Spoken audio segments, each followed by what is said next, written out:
The ocean of life that transcends all beings, full of wisdom and jewels of knowledge, unfathomable its depths and the riches untold.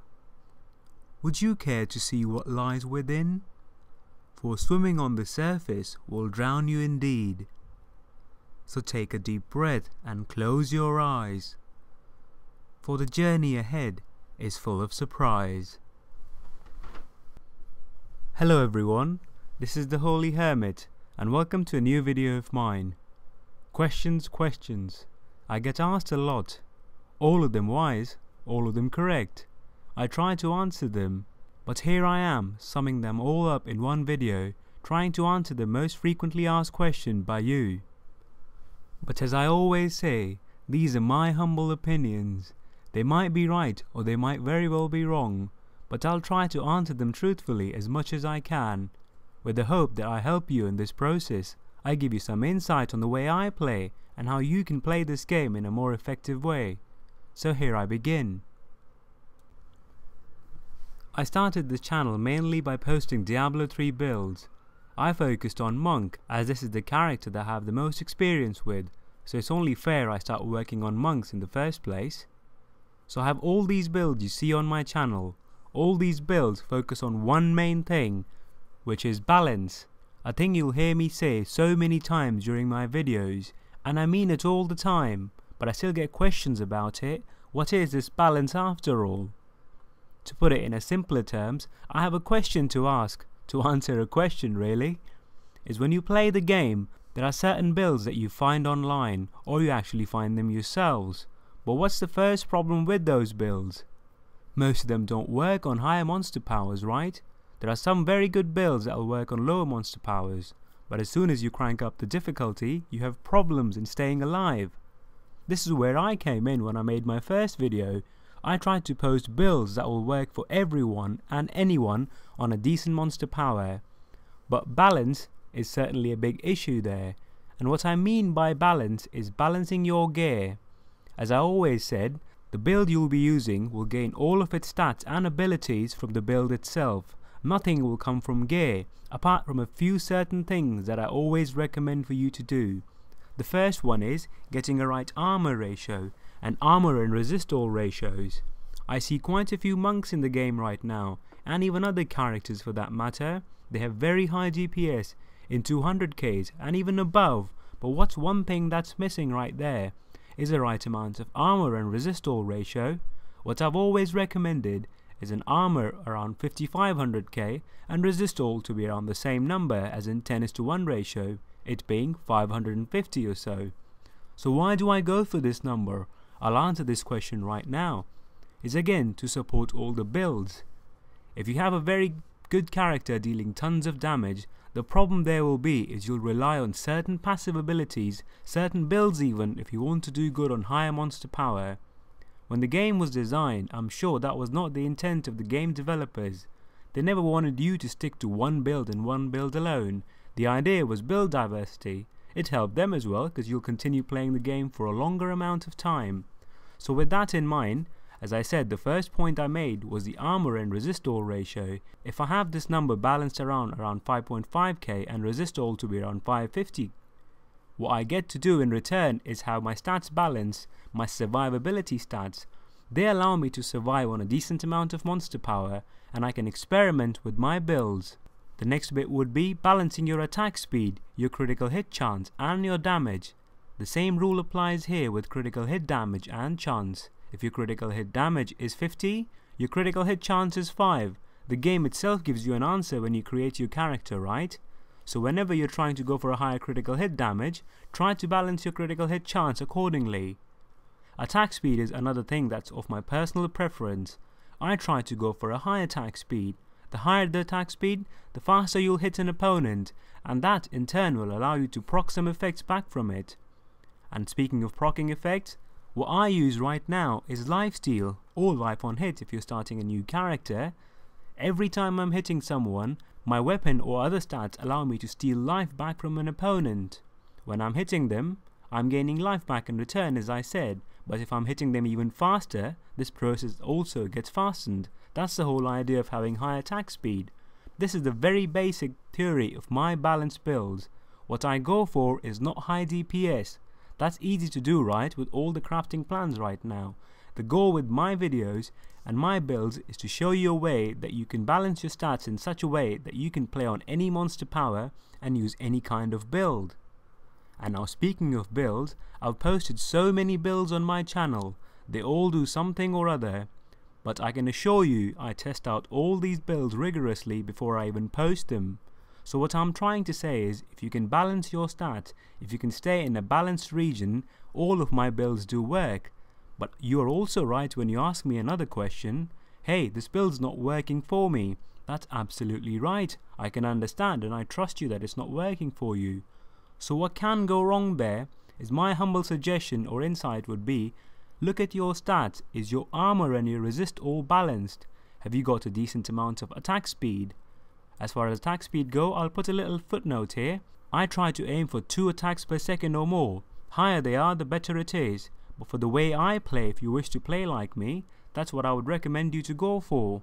And as far as balancing the stats go again, I also try to free myself from any mandatory passive that I have to use in the game. I'm of course talking about something like Seize the Initiative. Most monks rely on it because without the extra armor, they die in higher monster powers. The same goes for one with everything, but that in its own is very tricky to get rid of. But nonetheless, what I'm trying to say here is, there are some passives in the game that are so essential if you don't balance your stats that you always end up using them, and that in turn puts shackles on you. It stops you from using all those different builds and rely on one cookie cutter build. I'm talking about all the ones with overall submission, cyclone, things like that. There are different ways to play a character, and again, I'm not just talking about monk, I'm talking about even other characters. If you're barbarian, why not try to get some lifesteal on a weapon than to rely on bloodthirsty? So balancing your gear is very important, and the whole idea is for you to have a balanced character in such a way that you can use any skill at any time. Now we get on to the second big part of the questions I get, which is with Tempest Rush. I get quite a few nice comments saying, hey, this build is good, but I get also a few very hated comments about Tempest Rush, it not being working. I do apologize for it and I do sympathize with you, but my answer again would lie in the same question, is your armor and your resist all balanced? For a build like Tempest Rush to work, I posted the build that allows you to use Tempest Rush build without having any special effects on your gear. Of course, armor and resist all is always there, that's true for any other character even, but I never asked you to get any special requirements on your gear, something like Spirit Regen. If you can, that's good, but the aim of the build is for anyone who's never tried Tempest Rushing before, use the skill sets I've shown, try to give them a go, and I promise you it'll work for you. To extend that topic a little bit more, now we're going to discuss about the weapons you use for Tempest Rushing. Another big question is, what should I go for? Should I go for a two-hander or a one-hander, as in 2 weapons in one hand or dual wielding? My answer is, use whatever you like, but there are some simple alternatives if you don't have a big budget, and with that in mind I would highly recommend you to use a two-handed weapon. Scorn is always good, right? But people do ask me this question, why do you not use Scorn and Scorn alone? Because it's great. It is great, absolutely, but the problem with Scorn is you can't get any life leech on it unless you want to spend about millions and millions of gold, which is very hard to do for most people. So what I do recommend for all of you is to have a two-hander that has a socket and has some life leech in it. You can also go for life after kill if you're playing on lower monster powers, but to balance the whole thing out, I would highly recommend a two-hander with some life leech ability, no matter what it is. I've made a few videos if you want to check them out later, which specifically talk about the kind of two-handers you can use. But what if you want to dual wield in the game? There are obviously options available for that. Tempest Rush is still viable. It's slightly hard to manage, but I've been using that ever since the beginning. Not because I hate two-handers or anything, it's just that I enjoy one-handers a lot more than I do two-handers. I prefer attack speed. So that's Tempest Rush for you. Give it a go and let me know if you got any problems. Try to balance your armor and your resist all. There are certain items you can buy if you're lacking the spirit regeneration. You can buy rings, you can buy spirit stones, you can even buy some fist weapons that allow you to gain extra spirit. And now since we're talking about gear, the next topic will be gear, of course. How to get good armor, where can I go from here? I'm stuck with my gear, what to do? Again, follow back to the same philosophy as I suggested you earlier. Try to balance out your stat, Getting a high DPS is well good enough, and I truly support you if you have about 300k DPS or even more. That's all well and good. It's very impressive to say the least. But still, if you want to try all the new builds, you have to balance out your gear. So how to get it then? Thanks to the new patch, we're allowed to craft new items. So I would highly recommend everyone to try and craft gloves, bracers, shoulders, and even chest armor in certain cases. If you have enough money, you can also craft amulets. Any item you find in the game will never compare to these crafted items from the Archon recipes, quite simply because of the sheer amount of stats they can roll, the strength of the stats at the same time as well. But what about weapons? I've always recommended you a weapon that can attack fast. That's my philosophy, so I use daggers. You can also use swords, all well and good, but something like a spear is way too slow for a monk.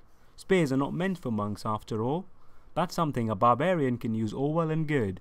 So with weapons, you'd want to get a weapon with a decent amount of DPS. Of course, the higher the better, anyone can tell you that, but I recommend life leech on them all the time. If you have low DPS, try to go for life on hit. A socket is also very essential. If you're using a dual wielding build, nothing can beat 2 daggers when it comes to attack speed, so try go for them really. These are all my suggestions for you as far as gears and other things go. To go off the topic now, what about these silly poems I write? That's another question I get asked every now and then. I do write them on my own, and I write them before I make a video. They all say something about the video, they all say something about what I'm going to say. It's more like read between the lines really, and I'm sure all of you do get it. So thank you for all of you who like it, and thanks a lot to all of you who don't like it. This is who I am really. Thank you for supporting me, in one way or other. And now to answer the final question I get asked a lot. Am I a real hermit? Am I the holy hermit? To that, all I have to say is, we are what we do, and we do what we must. Thanks ever so much for listening. Have a nice day ahead. Bye.